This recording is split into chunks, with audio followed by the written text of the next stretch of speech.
Each spring, students from across disciplines at University of Maryland, Baltimore take a day, IPE Day, to learn with, from, and about one another. At the heart of their lessons is a case study that students tackle in small groups.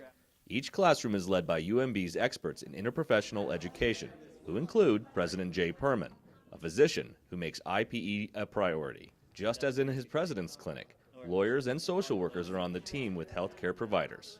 This gives me a lot of pleasure. This is something that's been a long time in coming in healthcare, not just here, but nationally, maybe even globally. We've been talking about the importance of team-based care literally for 50 years, and there's always been something that's gotten in the way.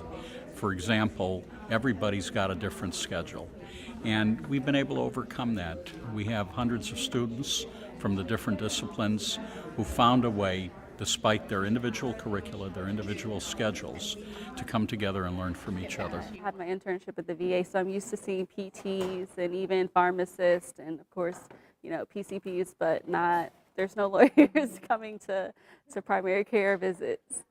Was it a frustrating experience, or do you feel invigorated by it all? Invigorated a bit. I feel like there's some overlap, social work in other roles, and I feel like that could have been highlighted a little bit more because social work tends to be pushed to the side.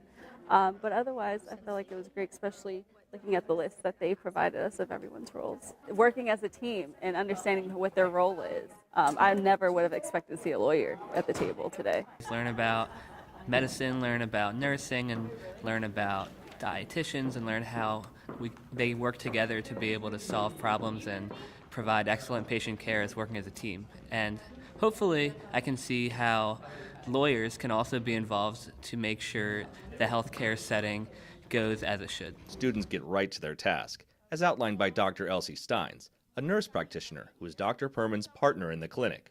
The case focuses on a standardized patient with multiple sclerosis who faces housing and job issues. According to your discipline, as you read the case study, you might want to jot down what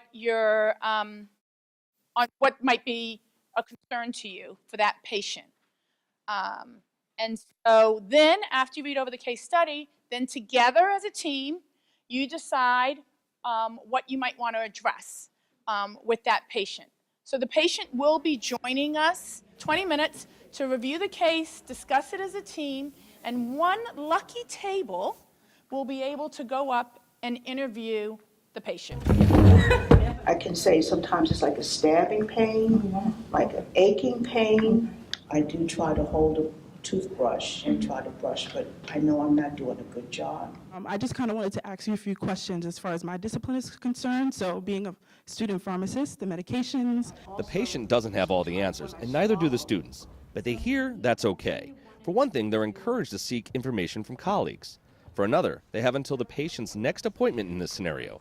And once they do present their plan of care, it's the patient, not the faculty, who delivers their critique. You don't necessarily have to come up with a new medication, but you could say, because you may not know anything about this medication, which is perfectly fine. You don't expect that, and you don't need to go and Google it or anything, but saying, there's a potential that this medication may be causing some side effects. We're going to look into that. So I just don't want people to feel like they have to have an answer, but just being able to say, these are potential concerns that we can look into at the next appointment.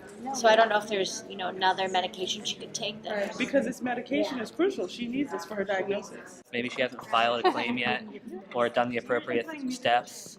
Kind of just like giving her legal assistance on how to do that. Especially if you're at higher fall risk, you're more likely to break a bone or fracture something if you're not getting proper nutrition. What I heard in the very beginning was, thank you for coming in. And I felt welcomed by that, and I also felt that I was able to relax a little bit and tell my story. That's a good question. I don't have the answer. And in the conversation, I'll find out for you. That helps me to feel empowered.